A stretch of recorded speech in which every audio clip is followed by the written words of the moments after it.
Mesdames et messieurs, bonsoir. Merci de nous rejoindre à Canal Algérie. Nouveau numéro de questions d'actu ce soir s'intéresse à l'actualité internationale, la série plus exactement. La série où l'État syrien recouvre petit à petit sa souveraineté sur ses territoires après Daraa, c'est la stratégique ville d'Alep qui tombe, permettant ainsi à l'État syrien de contrôler les 5 plus grandes villes du pays, alors que des centaines de rebelles et leurs familles se dirigent vers Idlib, dernier bastion de l'opposition. Alors, une question ou plusieurs questions sont posées. Est-ce le début de la fin d'une tragédie encouragée depuis le début par les pays occidentaux sous couvert du printemps arabe? Quel impact aura le conflit syrien sur les équilibres internationaux, au Proche-Orient notamment, avec un probable changement de cap dans la politique étrangère américaine avec l'avènement de Donald Trump? Des questions bien d'autres auxquelles nous essaierons d'apporter des réponses ce soir avec nos invités. Il s'agit sans plus tarder de M. Ammar Barzouz. Vous êtes politologue à l'université de Tizi Ouzou. Oui. Merci d'être avec nous ce soir. À vos côtés, Kamal Mensari, directeur publication du quotidien Le Jeune Indépendant. Merci d'être avec nous ce soir. C'est moi qui vous remercie. Également avec nous, Abdelhak Mekki, politologue et spécialiste notamment des questions économiques et stratégiques. Merci d'être avec nous ce soir. Merci à vous pour l'invitation. Avant d'entamer notre débat, je vous propose ce compte rendu signé Abdelhalim Marouchi qui revient sur les derniers développements dans cette région.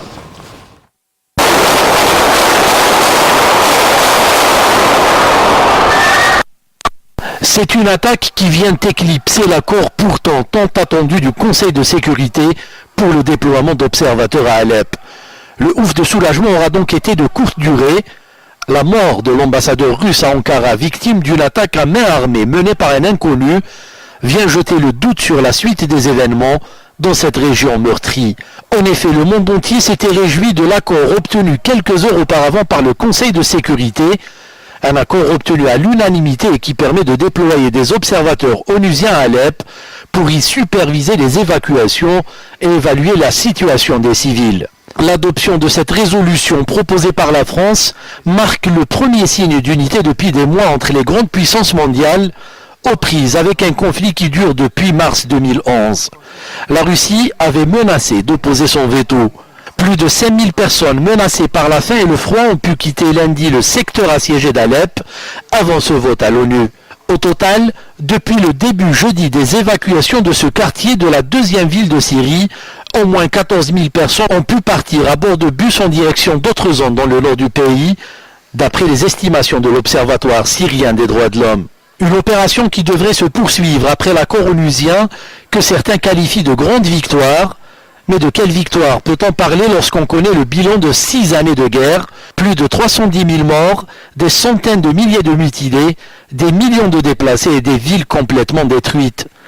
Mardi, Moscou accueille une réunion des ministres des Affaires étrangères et de la Défense de Russie, d'Iran et de Turquie pour des discussions sur ce conflit très complexe, qui le sera certainement beaucoup plus après l'assassinat de l'ambassadeur russe en Turquie. C'est l'événement majeur aujourd'hui, alors qu'il y avait un accord aux Nations Unies autour d'un déploiement des observateurs onusiens à Alep. Alors je me tourne vers vous, M. Abdelhak Mekki, et tout à l'heure, Aura, le commissaire du Conseil de la paix et de la sécurité auprès de l'Union africaine, Ismaël Chelgui, a estimé donc, que ce qui se passe en Syrie, à Alep plus exactement, est une nouvelle victoire contre le terrorisme. Parallèlement à ça, le terrorisme frappe de nouveau, cette fois-ci sur le sol turc, en assassinant l'ambassadeur russe. Écoutez, cet assassinat, selon moi, a beaucoup de zones d'ombre. C'est-à-dire que si on veut franchement peser la chose, il peut y avoir un intérêt des services occidentaux pour qu'en fait il y ait une zizanie entre Russes et Turcs précisément, ce d'autant plus que la Turquie montre depuis quelques semaines son désir de ne plus faire partie de l'Union européenne et vraisemblablement de se retirer probablement aussi de l'OTAN. Donc toutes les hypothèses sont possibles. Évidemment, ça pourrait aussi être un calcul de la part de d'autres services de renseignement pour faire échec justement à cette coordination entre les trois pays concernés par les événements de Haleb et d'éviter peut-être une coalition lors de la conférence prévue à Moscou dans les prochains jours. Probablement, il peut y avoir beaucoup de questions. Il reste que, il est clair que l'auteur du crime a été assassiné lui-même, donc tué, et qu'on ne peut pas savoir la vérité, et probablement ça a été, parce qu'on l'a vu, il y a eu une réaction assez importante avant de tirer sur l'assassin, et donc probablement il y a eu des ordres qui ont dit il faut le descendre, parce que en fait ça peut être compromettant pour une partie ou une autre, laquelle on ne peut pas savoir. Les choses sont tellement brouillées en ce qui concerne le cas syrien, que franchement on ne peut pas disons voir les choses avec beaucoup de clarté et avoir une analyse surtout à chaud. Alors réaction de Moscou, Kamal Mensari, nous considérons par la voix du porte-parole, la porte-parole du ministère des Affaires étrangères, nous considérons l'attaque comme un acte terroriste. Nous gardons le contact avec les responsables turcs qui se sont engagés à mener une enquête approfondie sur cette affaire. Oui, le même porte-parole avait aussi déclaré que c'était une provocation. Donc c'est presque, j'irais dans le sens où ça va vers une tentative d'exacerbation de la tension entre Moscou et Ankara, qui était redevenu un état normal après l'incident de l'avion, de l'appareil, l'avion qui a été descendu il y a presque une année. Franchement, donc actuellement, ce que nous constatons, c'est que l'attentat en lui-même va remettre en cause deux choses essentielles. La première, c'est que la lutte contre le terrorisme se poursuivra, mais pas de la manière qui est proposée par la résolution 2254 de frapper à l'intérieur du territoire syrien, mais au-delà du territoire syrien, et autre chose que l'action politique ne peut se faire au détriment du régime syrien. C'est très très important. Donc, dans la lutte antiterroriste, nous avons constaté que plus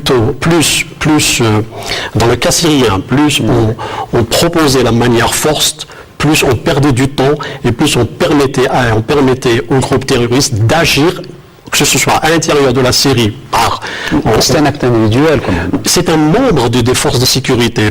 C'est pas un acte individuel. Le profil, c'est un professionnel. On ne peut pas le savoir pour l'instant. Non, et ça a été déclaré, ça a été officiellement déclaré qu'il s'agissait d'un ancien membre des CRS turcs. Il a 22 ans, donc le profil est connu. Donc les motivations, d'après la vidéo qu'on a vue, ce qu'il a déclaré, c'était pour venger les morts à Alep.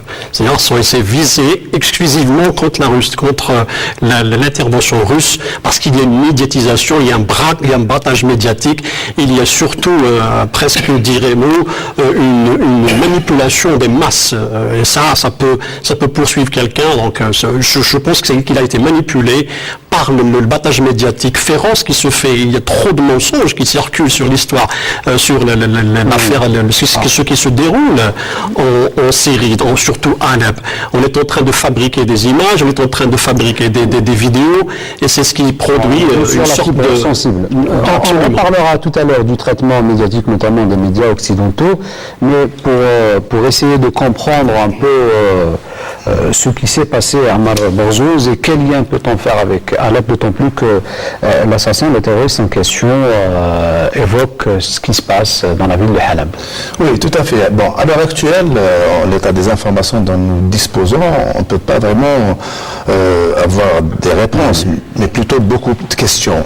qui a intérêt à saboter, disons... Qui profite le crime. Oui, à qui profite le crime, qui a intérêt à saboter donc le processus de réconciliation entamé à partir donc de cette résolution donc adoptée à l'ONU. Et donc là, est-ce que c'est un acte isolé, ou alors ça répond beaucoup plus à une stratégie d'une force occulte qu'on pourra déterminer par la suite. Maintenant, ce qui est sûr, quand on analyse les relations donc turco-russes, elles n'ont pas été faciles durant ces dernières années, n'est-ce pas? Il y a eu l'affaire de l'avion donc russe abattu par la Turquie. Sur le plan des principes aussi, la position donc de la Russie en Syrie n'est un secret pour personne que la Syrie c'est l'allié stratégique de la Russie donc dans la région du Moyen-Orient, et sans la Syrie la Russie perdra donc pied dans cette région stratégique qui domine bien sûr le Moyen-Orient, dominera le monde comme disait Richard Nixon dans les années 70. Et donc la position maintenant de la Russie, c'est bien sûr neutraliser Daesh, bien sûr Daesh, tout en sauvant le régime syrien, parce que Moscou ne veut pas entendre parler donc du départ de Bachar al-Assad, ce qui n'est pas l'avis donc et la position de la Turquie. La Turquie, bien sûr, elle souhaite que Bachar al-Assad parte et qu'il y ait donc une solution sans lui, et ce divorce donc avec le régime de Bachar al-Assad a été consommé donc dès 2011. Pensons de la part de Ankara que c'était une question de jours peut-être pour que le régime de Damas tombe. Donc voilà, en gros, on peut pas vraiment savoir avoir des réponses tranchées. Il faut aussi rappeler que Alep, c'est aussi plusieurs minorités. Il y a même des minorités turques. Donc c'est une ville cosmopolite. Donc il y a ce qui explique que parfois, probablement par solidarité avec les communautés turcomanes qui sont au nord justement à l'est d'Alep. Donc c'est probablement par vengeance patriotique ou par appartenance à une communauté que l'assassin a agi aujourd'hui. Alors, on s'attendait... Si vous permettez, allez-y, M. si on voit les images en défilé, image par image, il y a quelque chose d'étonnant. D'abord, c'est un agent qui vraisemblablement était chargé de la sécurité, vraisemblablement. Non, je crois que d'après les dernières informations, il s'est fait passer pour un visiteur en costume cravate, c'est tout. Donc, mais pour arriver, c'était vernissage, donc c'était pour le public, donc c'était accessible. L'ambassadeur, c'est qu'il y a des complicités à l'intérieur. Ça c'est clair. Donc il est clair, enfin moi j'ai vu sur internet une photo du monsieur, donc de l'assassin, en tenue policière. Donc c'est clair qu'il appartient au corps de police. Donc il y a des entrées, etc. Pour moi, ça ne peut être que quelque chose qui a été fomenté. C'est-à-dire qu'en fait, qu'on a examiné la situation, on savait qu'il allait y avoir cette conférence, qu'on a envoyé quelqu'un sciemment pour créer un incident diplomatique entre les deux pays. Il faut aussi ne pas hésiter de dire qu'il y a un pays qui est hostile à ce rapprochement entre la Russie et la Turquie, c'est l'Arabie Saoudite. Donc, oui, tout à fait. À se demander, est-ce que ça ne va pas créer l'effet inverse? Au lieu de casser cette alliance, ça va la renforcer? C'est pas que casser l'alliance, à mon avis, parce qu'en fait, nous avons déjà la tripartite qui s'est constituée autour de la question de Halep, entre l'Iran, la Russie et la Turquie. Il y a déjà, c'est une alliance contre nature. Peut-on parler de nouvel axe? Vous avez l'Iran qui défend un groupe, parce que il faut tenir compte d'une chose. Monsieur Erdogan, dès le début du conflit, et dès le début du conflit yéménite, a déclaré tout de go à tout le monde qu'il s'agit d'une guerre entre chiites et sunnites. Il l'a déclaré. On ne peut pas le cacher. Et que de ce fait, il est clair qu'il était en quelque sorte en compétition sur le Moyen-Orient avec l'Iran. et qu'il a été soutenir l'alliance de l'Arabie Saoudite contre le Yémen sans hésitation. Donc il est clair que, à mon avis, l'Arabie Saoudite n'aurait pas intérêt à ce que la Turquie échoue de ce point de vue-là. Parce qu'on sait qu'elle va affirmer la position des sunnites. Du reste, n'oubliez pas qu'au départ, Erdogan a déjà appuyé en disant il y a nos frères, nous devons intervenir et on doit nous permettre d'intervenir en Syrie parce que nous avons nos frères. Moi, je me suis attaché à dire qui sont les frères de M. Erdogan. Il est clair que ça ne pouvait être de la région du Nord que des sunnites pour la plupart du temps. Donc, quand on voit les évacuations, pourquoi on les emmène vers Idlib, pourquoi pas dans d'autres régions, d'accord? Donc, il y a un problème actuellement, c'est qu'en même temps, et les uns et les autres savent que, je veux dire, et les Iraniens et les Turcs savent qu'ils ne partagent pas le fond du problème, n'est pas partagé du tout. L'Iran veut que le chiisme existe comme État, parce que ça la consolide dans le Moyen-Orient, veut que Bachar al-Assad reste, que les chiites commandent la Syrie et l'Irak et en Iran. La Turquie ne le veut pas. Donc il y a à l'origine, les Alaouites ne sont pas des chiites, et les chiites en Syrie sont une vraie minorité, c'est à peine 2%. Donc c'est un pays, comme j'ai dit, cosmopolite, et il y a plusieurs ethnies qui sont dans le pays. Moi, ce que on oublie toujours, les Alaouites sont chiites. À la base, oui. Donc je ne dis pas, ils sont minoritaires. C'est-à-dire que les Alaouites à l'origine, c'est pas le chiisme propre c'est pas le wilayat al-faqih. Donc ils réfléchissent pas de la même manière. C'est pas le sunnisme. Oui, c'est pas le wilayat al-faqih. Donc c'est ce que je veux dire. Il y a un troisième pays la Turquie, le retrait turc actuel n'est pas venu parce que la Turquie le voulait, parce que les États-Unis se sont retirés. Donc il y a un retrait progressif qui est fait par les États-Unis au Proche-Orient, et la question syrienne va être laissée par la nouvelle administration américaine à la gestion de la Russie. Et là, ça crée une cacophonie, ça crée du chaos, parce que la Russie a besoin d'interlocuteurs. En tant que pays qui pèse au sein du Conseil de sécurité, qui est les États-Unis, son retrait de la question syrienne va ouvrir les portes à tous les dérapages. Et on a constaté récemment que le troisième pays, comme je vous ai dit, qui est Israël, qui est en train de faire un battage, qui est en train de faire une pression au niveau international pour que la ville d'Alep ne tombe pas entre les mains du régime. Il y a autre chose sur le terrain. On ne peut pas évacuer les rebelles. Il ne s'agissait pas au départ d'évacuation des rebelles. C'est vrai qu'il y a des négociations, mais qui n'ont pas abouti. C'était pour sortir les civils. Il y a une discordance, il y a une lutte sur le terrain entre Jabhat al-Nusra et Ahrar al-Sham. Jabhat al-Nusra refuse que les rebelles, que les familles sortent, et Ahrar al-Sham, si elle voudrait, y compris le groupe de Nourdin Zinki qui a accepté de sortir. On ne peut pas les envoyer ailleurs qu'Idlib, parce que tout le nord est contrôlé. Si vous permettez, je pose ma question. Oui. Pour résumer un peu tout ce que vous dites avec toutes ces informations, ces ingrédients dans la libération d'Alep. Alors, Alep libéré, que signifie cet événement sur le plan géopolitique? Est-ce qu'on peut parler de la fin ou du début d'une fin, d'une tragédie, d'autant plus que le pouvoir syrien contrôle les quatre principales villes? L'importance de Haleb, c'est qu'en fait, historiquement, c'est une très grande ville stratégique. Parce que justement, elle est dans une position centrale entre la Turquie et le reste du Moyen-Orient, et proche de la Méditerranée. On est à 120 km de la Méditerranée. Donc, et à 25 km de la frontière turque. Donc sa position déjà elle est stratégique. La question c'est qu'il faut tenir compte de ce qui s'est passé il y a une année, 2 années, dans les déclarations, etc.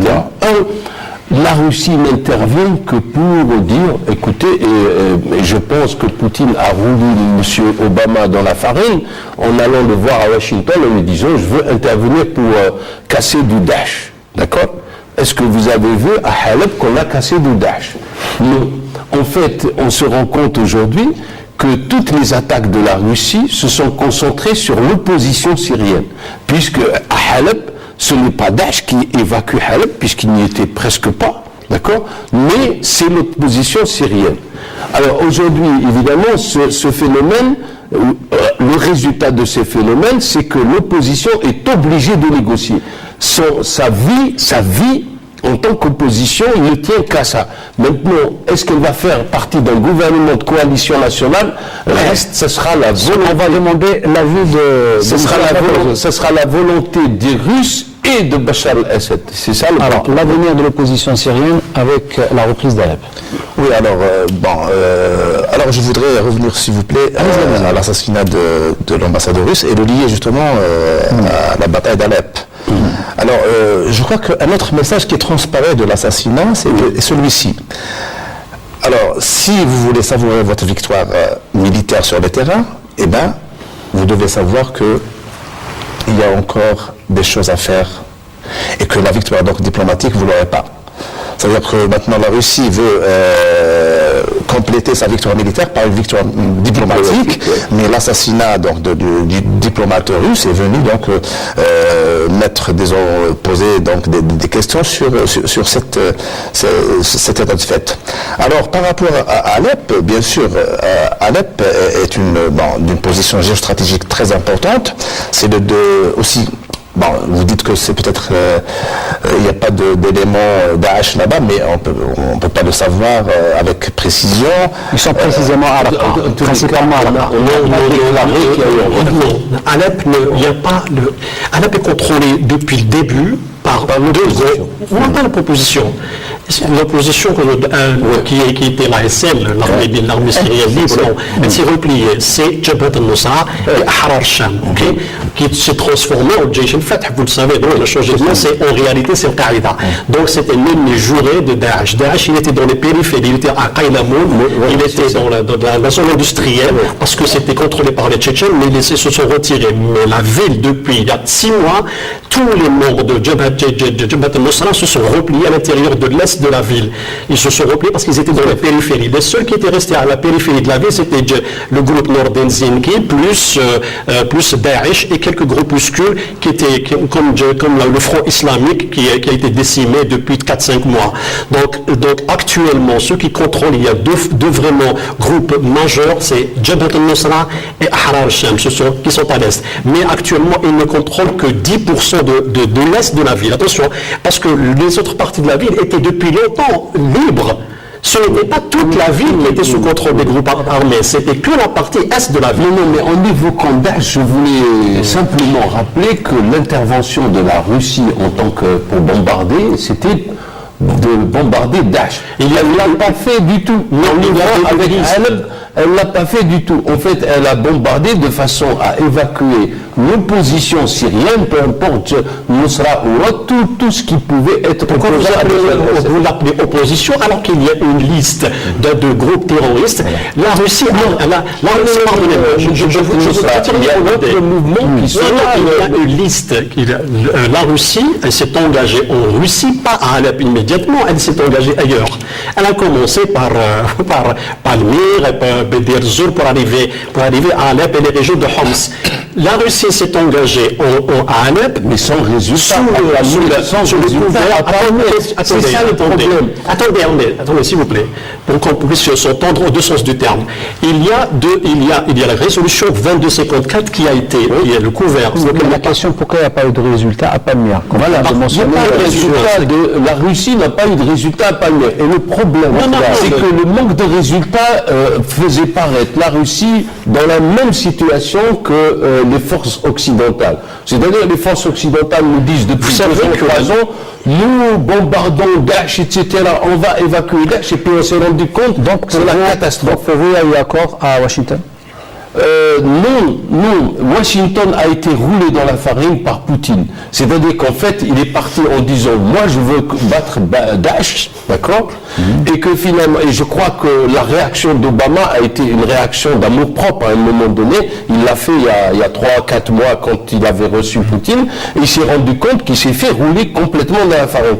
Parce que, en fait, la Russie devenait la puissance qui allait ou bien aboutir au résultat de réinstaurer la paix en Syrie et peut-être dans tout le Moyen-Orient. Et alors là, on aurait complètement évacué tout l'Occident. Il y a aussi un élément très important qu'on oublie, c'est qu'il y a eu un accord qui a été signé par Washington et la Russie à Ankara, pour aller conjointement combattre les groupes terroristes en Syrie. Ça n'a pas été fait sur le terrain. Ça n'a pas été fait parce qu'il y a eu vote de face américain. C'est ça que j'ai dit. Le rôle de la Russie en Syrie a été toléré et accepté par la... Il est légal. Sur le couvert de la résolution du 22 octobre. Non, il a été accepté, mais la question c'est, Poutine avait une idée derrière la tête. En fait, Poutine voulait affirmer sa position diplomatique et stratégique vis-à-vis de l'Occident. Et il a fait une relation entre la crise ukrainienne et la crise syrienne. Et là, c'est là où il y a le gros problème. Et qu'on se rend compte, aujourd'hui, Poutine est en train de faire ravaler complètement la position de l'OTAN à l'égard de l'Ukraine. Qui va parler de l'Ukraine aujourd'hui? Plus personne. Poutine est capable d'aller aujourd'hui et envahir toute l'Ukraine. D'ailleurs, il l'a dit, nous allons réunifier l'Ukraine. Alors, Alep, libéré, mais c'est pas tout le territoire syrien, il reste quand même la ville de Raqqa, toujours entre les mains de Daesh, mais le problème n'est pas uniquement militaire, il est aussi politique et c'est très complexe. Pas simplement la ville d'Alep. Alep c'était le poumon économique de la Syrie, c'était la route de la soie, et c'était une ville cosmopolite et très importante. Quand Alep est tombé, on a cru que le régime allait tomber. Et par la suite, quand Idlib est tombé, on a dit que c'était pour le moral des troupes syriennes et même pour la population, c'était quasiment la catastrophe. On voyait le régime péricliter. Mais finalement, l'intervention de la Russie, ce qu'ils appellent les partenaires et les amis de la Syrie, comme l'Iran, Hezbollah, qui sont sur le terrain, qui ont aidé et soutenu le régime syrien à sa demande, ça a fait basculer la situation. Mais attention, ce n'est pas encore fini avec ce qui se passe en Irak. Quand vous dites que ce n'est pas encore fini, parce que c'est quel sens? Maintenant, tout le monde parle de victoire, c'est trop tôt pour parler de victoire, il faut attendre un peu. C'est vrai que c'est une... Non, en dehors de la victoire. C'est une grande bataille qui a été gagnée, ça a été pénible pour les populations et aussi très coûteuse en vie humaine et en dégâts. Le retour de Palmyre, pourquoi on a laissé Daesh revenir à Palmyre, contrôler l'aéroport? C'est pour les contenir finalement, parce que c'est pour donner l'impression que Daesh n'est pas mort, alors que le combat à Alep n'est pas contre Daesh uniquement. Donc c'est multinational, beaucoup de groupes sont contre le terrorisme. Oui, bien sûr, parce qu'il y a une liste, comme je vous ai dit tout à l'heure, donc c'est légitime. Mais la Syrie, c'est aussi Deir Zur qui n'est pas encore libéré. Deir Zur, il y a aussi Deir Zur, c'est les périphéries de Homs, les périphéries de Daraa, il y a aussi Raqqa et au nord vers Qamishli qui est sous contrôle des Kurdes. C'est tous des territoires qui sont beaucoup plus proches de la Turquie et qui sont désertiques, mais qui ne représentent pas vraiment une importance stratégique pour la Syrie, sauf en matière de puits pétroliers, parce que le retour de Daesh à Palmyre, c'est pour récupérer des puits pétroliers, vendre du pétrole et faire financer. Est-ce qu'on peut oublier la position ambiguë de la Turquie vis-à-vis de Daesh? On ne peut pas l'oublier. Elle fait partie je pense, ça a fait partie de l'accord tripartite, dans la mesure où dire on ne va pas attaquer Daesh, peut-être qu'on va lui faire...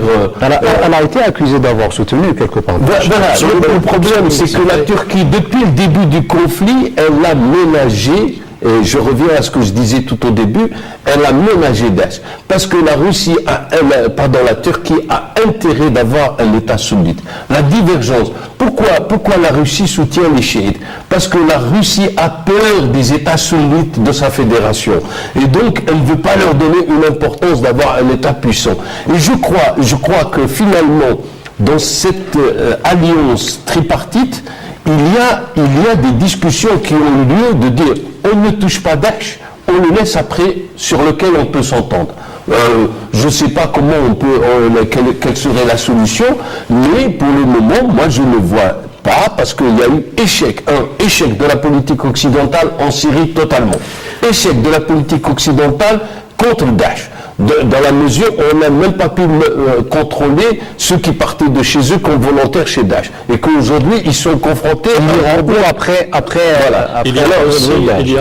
moi je l'avais dit dans une chronique, j'ai dit en fait l'Occident est dans l'obligation, et vous verrez, on sera dans l'obligation d'entamer des négociations avec Daesh. On ne peut pas éliminer un mouvement qui fonde toute sa réflexion sur les trois valeurs de la communauté internationale, c'est-à-dire d'avoir un territoire, une administration, mais pensez-vous pas, monsieur le qui condamne, donc Daesh veut avoir un État, mais là, ça rentre dans la question de la partition. Monsieur Nuki, ne pensez-vous pas qu'on donne un peu trop d'importance à ce qu'on appelle l'État de Daesh? Qui a créé Daesh? D'où vient cette créature? Alors, il faut revenir peut-être à la genèse de ce mouvement terroriste, n'est-ce pas? Je crois qu'en Irak, l'intervention des Américains en Irak en 2003, il était pour beaucoup dans oui, tout à fait. Mais c'est la politique de Maliki qui va pousser. C'est-à-dire le fait de ne pas, dans le processus de reconstruction d'Irak, d'avoir écarté tous les cadres de l'ancien régime, n'est-ce pas? Donc ça a encouragé un petit peu la création de ce noyau-là de terroristes, et donc ça a pris de l'ampleur, et du coup Mossoul a été donc accaparé par plus de 500 djihadistes qui se sont proclamés l'État de Daesh. Et à partir de là, donc, c'est un État qui veut avoir une dimension internationale et qui a donc prospéré en Syrie, puis même est arrivé jusqu'aux portes du Maghreb, n'est-ce pas? Et donc, ça concerne aussi les alliés. C'est-à-dire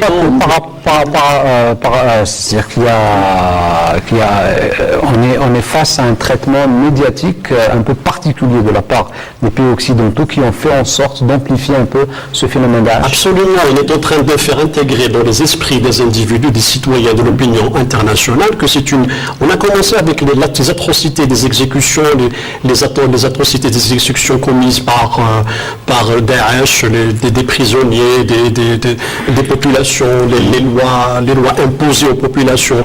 Il y a eu tout d'abord se mettre à cache, c'est-à-dire faire ancrer chez les gens que c'est une organisation impitoyable. Elle est différente de tout ce qu'on a vu durant toute l'histoire, bien sûr.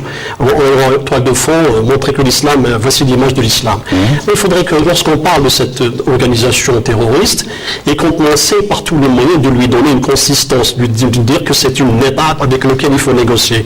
Pourquoi à l'origine, on est en train de dire que c'est une organisation terroriste, il faudrait prendre ses responsabilités. Nous, si elle a pris les territoires, les États-Unis, qu'est-ce qu'ils ont fait à Raqqa? Ils avaient l'obligation de continuer les frappes, ils ne l'ont pas fait. C'est ça qui a permis des groupes de Raqqa de descendre vers Palmyre et de l'occuper à nouveau, parce que les États-Unis, les Américains se sont retirés. Ils ont laissé la situation, y compris les Français aussi, les Britanniques aussi, ils ont laissé la situation entre les mains des Russes. C'est une guerre qui ne nous intéresse plus. Et c'est ce que j'ai dit au début, c'est ce retrait-là des Américains qui est inquiétant. Parce que la Russie, en dépit de sa puissance, en dépit de sa technologie, elle a besoin des autres membres de la communauté internationale, surtout les puissants, pour régler ce problème-là. Ce n'est pas un problème russe, c'est un problème de toute la communauté internationale, y compris les pays qui ont commencé. La Russie est entrée dans le conflit qu'en décembre 2015, il ne faut pas l'oublier. Il y avait d'autres acteurs, il y avait la France, la majorité des droits de veto de 2011. Elle n'a jamais été d'accord avec la solution. Oui, mais elle ne s'est pas impliquée militairement. Les États-Unis se sont impliqués militairement. La France, elle a envoyé 5000 djihadistes en mars 2014, entraînés en Jordanie, entraînés en Italie. Mais la Russie est intervenue. Militairement, elle était dans le travail diplomatique, la Russie. Non, excusez-moi. C'est-à-dire, si l'on prend la genèse du problème, c'est qu'en fait, la Russie et la Chine ont une position claire dès 2011. Ils ne veulent pas que la Syrie soit désaxée et désordonnée. Ils ne veulent pas. ils votent contre la résolution des Nations Unies qui donne autorisation à l'Occident. Bon, ça c'est le constat. Le deuxième constat, c'est qu'en fait la Russie, parce que c'est là où il faut tenir compte de la question stratégique. La Russie, elle a été largement affaiblie pendant longtemps et qu'elle s'est sentie reprendre des forces de puissance mondiale, parce que c'est ça c'est qu'on a voulu exclure la Russie de l'organisation de l'ordre mondial, de l'ordre mondial.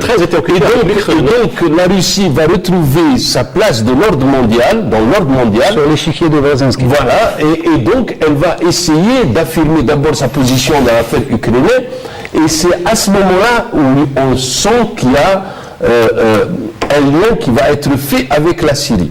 Comment ? D'abord, la Russie, c'est la première fois qu'elle a affirmé qu'elle avait une base à Tartus. On le savait depuis longtemps. Oui, on le sait. Mais elle a affirmé tout de go. Et elle a dit, j'ai des intérêts militaires, des intérêts stratégiques avec la Syrie. Et là, l'Occident a été complètement désemparé. C'est-à-dire qu'on a compris, parce que n'oublions pas, Poutine a proposé à l'Occident au départ le départ de Bachar el-Assad. On lui a ri au nez, on lui a dit mais ça va pas, non, il faut qu'on balaye tout. De manière démocratique, hein. Oui, préciser. Oui, mais il a demandé, on lui a ri au nez. Eh ben, il prend sa revanche. Pour moi, il prend sa revanche. Maintenant, sur ce qui concerne Daesh, si on prend l'origine de Daesh, enfin, les dirigeants de Daesh faisaient partie d'Al-Qaïda. Il y a une divergence idéologique sur justement la question, est-ce que le terrorisme va être simplement frappé ici et partir ailleurs? Et donc, avec ce qui s'est passé en Afghanistan, ce qui s'est passé au Soudan, le conflit avec Zawahiri, le conflit avec Zawahiri, il y a eu des problèmes, et à ce moment-là, on se concentre sur le Moyen-Orient, et on dit, on ne fait pas du terrorisme pour aller tuer les gens, on va faire occuper des territoires. Est-ce que les pays occidentaux se rendent compte aujourd'hui qu'en réalité, ce qui se passe en Syrie, c'est une guerre contre le terrorisme? Toutes les factions confondues. Justement, là est la question. Oui, non, je pense il faut revenir à la légalité internationale. On a une liste. C'est vrai que c'est Mais avoir le traitement médiatique de certaines chaînes occidentales, je suis d'accord avec vous. C'est un soutien indéfectible. Bien sûr. Donc il faudrait tout d'abord que la position saoudienne à l'égard du terrorisme est différente de celle de la France, de la Grande-Bretagne, de la Russie. Donc il y a. Mais moi je voudrais. Vous dites. Il faut pas compte acception. Vous dites une chose qu'il ne faut pas oublier. Nous sommes en train d'oublier une chose stratégique, puisqu'on parle de stratégie. C'était le véritable conflit était stratégique en matière d'énergie. La Russie, elle a intervenu, elle a vu que ses intérêts étaient menacés. Lorsqu'il y a eu cet accord-là, on voulait faire du Qatar le nouveau pourvoyeur en gaz naturel de l'Europe et non pas de la Russie. C'est une question. La Syrie pour la Russie était une question de vie ou de mort. Elle n'était pas simplement je suis là, je veux me réaffirmer, je veux reprendre ma position de leader, il n'y a pas de demi-polarité, maintenant le monde c'est bipolaire. Non, il y a aussi cette question énergétique. Il y a eu, je vais terminer pour revenir à votre question. C'est vrai qu'il n'a pas beaucoup parlé que nous, mais je vais se parler parce qu'il faut répondre à des questions. Là, la question du terrorisme, elle a été tranchée. Il y a tout d'abord la résolution qui tarit les sources du terrorisme, et on a été évoqué, l'Algérie l'a voté, c'était la 2247. Et puis il y a eu la 2254 qui autorisait tous les pays à frapper, à frapper le Daesh en Turquie, en Syrie et en Irak. Donc c'était les deux. Ce sont les États qui n'ont pas pris leur obligation. Cela dit, pendant un certain laps de temps, les frappes donnaient un résultat tout à fait contraire. Absolument. Je voudrais juste ajouter le fait que la Russie est intervenue en Syrie en 2015 après que ses intérêts, bien sûr, étaient menacés. Parce qu'auparavant, il y avait cette affaire-là de bombardement chimique, soi-disant, de la Syrie contre la population. Et donc, qui a soulevé un tollé. Et donc, l'Occident préparait quand même un plan d'intervention en Syrie. Et là, donc, la Russie... Des frappes aussi, des frappes, oui. La Russie donc a vu ses intérêts vraiment menacés, plutôt sa survie, parce que au Proche-Orient, c'est le seul, disons, allié important de Moscou, c'est la Syrie. Et donc là, elle a pris un peu les devants. Elle a donc profité aussi du désengagement des Américains, parce que Obama, quand il est venu, n'est-ce pas, Obama, quand il est venu, rappelez-vous le discours du Caire, il proposait donc une politique différente de celle de son prédécesseur, n'est-ce pas? Et bien sûr, bon, on peut discuter de ce désengagement. Est-ce qu'il est maintenant avec la fin du mandat, est-ce qu'il était réel ou non? Il est réel parce qu'il va poursuivre celui de Bush, vous avez raison. Oui. Donc, à partir de là, donc, la Russie a trouvé quand même un terrain vierge, pas vierge, mais favorable à son retour sur la scène internationale par la porte du Moyen-Orient et de la Syrie plus précisément. Alors, au niveau militaire, échec de la politique occidentale, de 2011 jusqu'à 2015. Oui. Moi, je pense, enfin, je connais un peu la Russie parce que j'ai senti la fierté qu'a le peuple russe. Et en fait, le peuple russe, dès le début, dès la chute du monde soviétique, n'a pas avoué justement l'affront que lui a fait l'Occident. Je parle de la population. Et donc je retrouve ça chez M. Poutine. Un peu moins peut-être chez M. Medvedev, mais chez Poutine, elle existe. Et donc cette fierté-là a fait qu'on a attendu que l'Occident s'use complètement dans l'affaire syrienne. Et on est intervenu comme, en fait, un Zorro, exactement. D'accord? Comme la chanson de Salvador. J'ai oublié. Et de ce fait, la Russie, elle intervient pour dire, moi j'ai la solution. Vous n'avez pas accepté la solution de Bachar el-Assad, je vous l'impose. Elle l'impose, c'est l'échec de la politique occidentale. Aujourd'hui, toutes les chancelleries occidentales vont négocier avec Bachar el-Assad. Alors, l'engagement antérieur à la Syrie, l'engagement des États-Unis du Proche-Orient a commencé en 2011. Justement, vous parlez de stratégie des États-Unis, de la Russie. Alors, il y a quand même une nouvelle donne. C'est l'avènement d'un nouveau président américain, la personne de Donald Trump. Sa politique étrangère, du moins, elle semble un peu différente de celle d'Obama. On l'aperçoit notamment à travers une nouvelle nomination, probable nomination d'un nouveau secrétaire d'État, le président ou le président directeur général d'ExxonMobil est qualifié de russophile. Ouais. Est-ce qu'il y aura un changement de cap dans la politique étrangère américaine vis-à-vis de cette question syrienne et du Proche-Orient ou Moyen-Orient de manière générale dans l'avenir? Moi, je reste sur ma position qu'on a développée. En politique internationale, les États-Unis ne changent pas de politique comme ils veulent, hein, peu importe l'administration. Il y a des faits qu'il y a des centres d'intérêt. Aujourd'hui, le Moyen-Orient ne représente aucun intérêt pour les Américains, même s'il y a du pétrole, même s'il y a du gaz, même s'il y a peut-être du diamant et autres ressources naturelles. La question, c'est pourquoi les États-Unis ne s'intéressent pas au Moyen-Orient, ou ne s'intéressent plus, en tous les cas.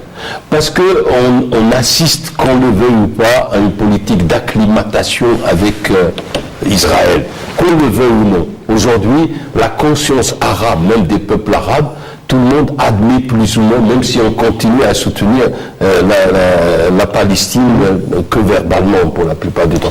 Mais la deuxième chose, c'est que les Américains aujourd'hui ont un gros problème qui est un problème intérieur. Et donc, on le voit dans les discours de Trump, il a axé plus sur l'intérieur. Mais sur le plan de la politique internationale, il est clair qu'ils ne peuvent pas mener les mêmes politiques qu'ils ont menées dans les années 70 ou les années 80. Ils sont affaiblis militairement. Militairement, la Russie les devance largement. Et on voit justement la bagarre qu'il y a actuellement sur les missiles que veut instaurer l'OTAN aux frontières, aux confins de la Russie. Et Poutine ne ménage pas. Il est clair que si vous le faites, eh ben, nous rentrons dans la guerre froide. Donc moi je trouve que si on parle de M. Trump, je ne vois pas comment il peut changer cette donne. Est-ce qu'aujourd'hui l'armée américaine et l'OTAN vont retirer leurs troupes et dire écoutez, il y a M. Trump, c'est un ami de M. Poutine, donc par conséquent on ne va pas poursuivre notre politique de mettre des missiles. L'affaire concerne beaucoup plus l'establishment. Et je tiens juste à préciser, la question a été posée par un journaliste occidental à M. Poutine. Est-ce que vous pensez que les missiles qui sont à la fois aux confins de la Russie sont placés pour combattre le terrorisme en Afghanistan. Monsieur Poutine a pouffé de rire pendant 2 minutes. 2 minutes. Il a pouffé de rire. La vidéo existe sur Internet. Il a pouffé de rire. Et vous croyez ça, vous? C'est-à-dire, en fait, c'est clair que Poutine, aujourd'hui, est un homme fort. Soit il fait plier Trump à sa politique. Et je pense qu'il y a une tendance, si l'on voit l'équipe de M. Trump, il y a une tendance à cela. Soit alors nous partons dans une confrontation parce que nous avons des régimes populistes, y compris avec M. Trump, qui vont prendre la force, et c'est là où il y a une crainte. Aujourd'hui, selon moi, Notamment avec l'assassinat voilà, de l'ambassadeur. si on prend aujourd'hui la situation, il y a les mêmes ingrédients, comme je vous disais tout à l'heure, les mêmes ingrédients que la Deuxième Guerre mondiale. Les mêmes ingrédients qui ont enclenché la Deuxième Guerre mondiale. La Deuxième Guerre mondiale, c'était d'origine la première... Non, vous parlez de la Première Guerre mondiale. La Deuxième. La Première Guerre mondiale, l'assassinat de... La deuxième suit une crise économique importante. Ce que je constate Trump va aller vers la poursuite de la politique menée depuis par Bush et par Obama. Il va la poursuivre. C'est-à-dire un désengagement du Proche-Orient, mais jamais au détriment d'Israël. On oublie toujours la question palestinienne. Toutes ces années-là, elle a été occultée, on l'a mise au frigo. Donc c'est ça, donc la promesse de Bush de créer 2 États, ça n'a pas existé. Le discours d'Obama, ça a été plus pour la consommation de certains pays. Maintenant, ce que va faire la nomination de Troy Telstein à la tête du département d'État américain, on dit que c'était les russophones parce qu'il a présidé une compagnie russo-américaine, donc il est proche de Poutine, il a été décoré par Poutine, donc c'est mais dans les relations internationales, il n'y a pas la copinage ni l'amitié, il y a les intérêts.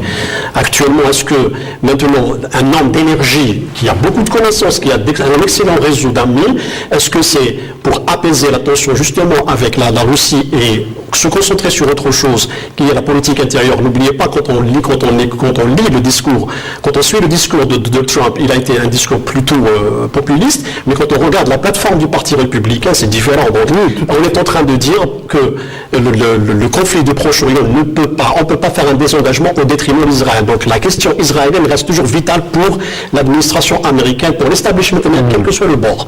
Donc parler de changement, plutôt il faut parler de continuité, c'est plus juste. Est-ce que le nouveau secrétaire d'État américain est-ce qu'il va consacrer la politique suivie par son prédécesseur John Kerry, qui était vraiment un belliciste, il faut le dire, hein, former des terroristes, les envoyer en Syrie, et puis déclarer que c'est parmi les 5 000 terroristes que les États-Unis ont formés. Bon, on peut rire là, que 90%, ça c'est sa déclaration, 90% d'autres ont allé rejoindre Daesh. On se pose des questions, est-ce qu'on n'est pas en train de former justement des terroristes de Daesh aux frais des contribuables américains? C'est ça le... Donc, dans le même ordre d'idée, je dirais que... Vous avez dit prendre la parole, donc c'était le bon verbe, prendre. Je prends la parole. Alors, pour la politique étrangère américaine, je pense qu'il y a des principes immuables, quel que soit le locataire de la Maison-Blanche, que ce soit républicain ou démocrate. Ce qui change, par contre, c'est le degré peut-être d'interventionnisme américain dans le monde. Alors, avec Trump, bien sûr, il y a eu des signes de rapprochement. Durant la campagne, on peut percevoir certains signes de rapprochement avec Moscou, même après, avec la nomination du diplomate, du secrétaire d'État, comment il s'appelle? Oui. Lequel? Le secrétaire d'État. L'ex-PDG d'ExxonMobil, voilà, qui a des liens très rapprochés avec Moscou. Mikhail Flying aussi, hein. Il a des relations avec Moscou, absolument. Oui. Le discours aussi de Trump par rapport à l'OTAN, comme quoi c'est une organisation qui doit recevoir les subventions de tout le monde, donc tout le monde doit mettre les mains à la poche pour partager le fardeau et tout. Donc, et puis l'OTAN, on sait que l'OTAN, c'est une organisation qui n'est pas une organisation amie de Moscou, mais Moscou a beaucoup souffert donc, de l'OTAN qui s'était élargi jusqu'à ses portes. Donc sur le terrain, on peut dire qu'il y a des signes de rapprochement, mais moi je dirais que Trump sera plus interventionniste que ses prédécesseurs si on se fie à ce qu'il a déclaré par rapport à Obama, la politique étrangère d'Obama.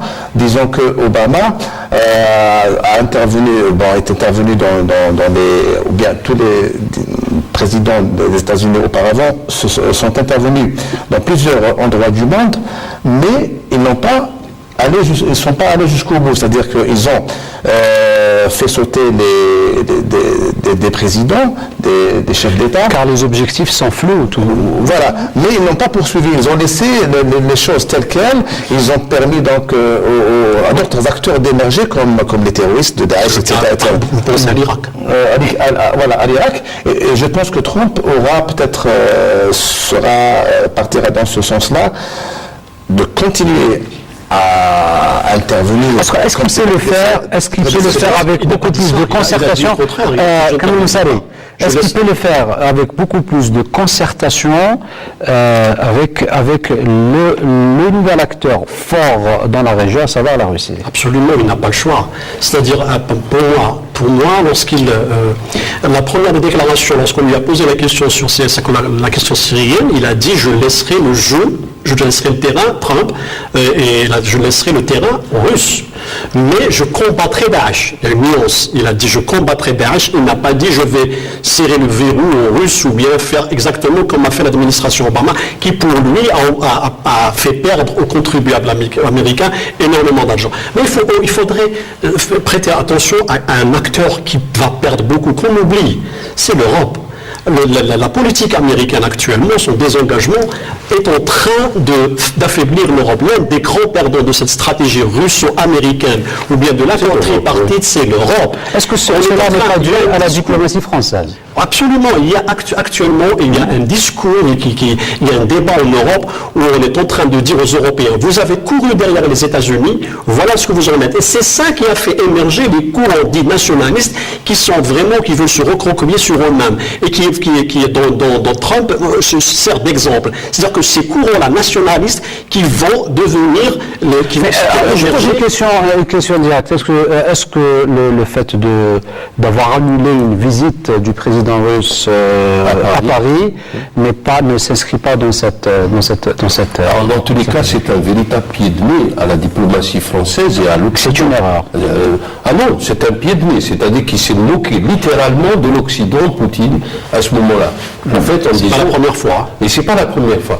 Mais je tiens à dire une chose à propos de M. Trump. Quelle que soit sa position au Moyen-Orient, quelle que soit sa position sur le plan géostratégique, sur le plan mondial, il a un conflit, en ce qui concerne la Syrie, un conflit qui peut surgir et qui va justement conduire, ou plutôt enclencher la Russie dans ce conflit, c'est celui avec l'Iran.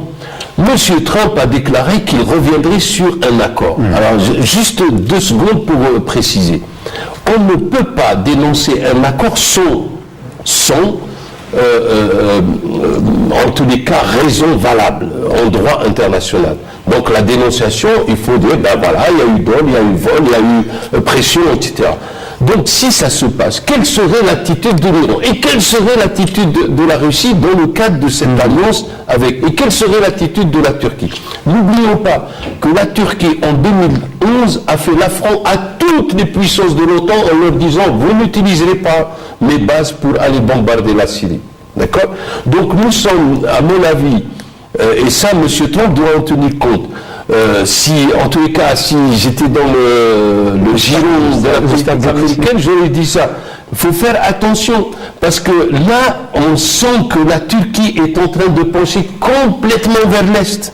Complètement, notamment avec la Chine et la Russie. Et puis deuxièmement, la Turquie n'est plus contente de la politique occidentale. On le voit également par rapport à la politique européenne. Donc on va avoir tendance à se retirer. Donc s'il y a un conflit avec l'Iran, il peut être un conflit armé, parce que l'Iran peut se sentir touché, et je pense que l'Iran a suffisamment... Il faut pas oublier un accord international, donc c'est qu'il ne reste pas aux États-Unis ou le en tous les cas, il l'a dit, mais s'il est fou et il le fait, on va arriver à une crise Il l'a profonde. dit, c'est le Congrès qui est en train de pousser. Il a fait une déclaration, mais il a une proposition. Il y a un bill qui a été déposé par le Congrès sur ça, mais qui a été gelé. Merci. Il a déclaré Ce qui a été dit dans la campagne électorale n'est pas forcément... Absolument. Il va se Mais passer. les Iraniens, ce que je suis dans l'actualité, les Iraniens font attention. C'est difficile parce que je vous ai dit. Alors, c'est un Monsieur accord Abdelhak Meki, politologue spécialisé questions stratégiques et économiques, merci d'avoir participé avec nous à ce débat. Merci à vous également, Monsieur Amar Bourzouz, vous êtes politologue à l'université de Tizi Ouzou. Et merci à vous également, Kamal Mensari. Merci, je tenais à signaler que le débat de la semaine dernière sur le 11 décembre a suscité aux jeunes indépendants et ailleurs des réactions très très positives. Nous avons même été récipiendaires d'une contribution que je trouve intéressante qui faisait la part des choses sur le 11 décembre 60 et qui disait que le 11 décembre ne s'était pas simplement déroulé à Adjé mais ailleurs comme à Oran et à Tahiti Mouchent. Ça a été signé par M. Safi Ben Rissa qui est un ancien cadre d'État, donc que je souhaite à tout le monde de lire, et il dit que du bien de votre émission. Merci Kamal Mensari, bien que l'émission consacrée au 11 décembre, c'était une émission spéciale, pas dans le cadre de questions d'actu, je tiens à le préciser.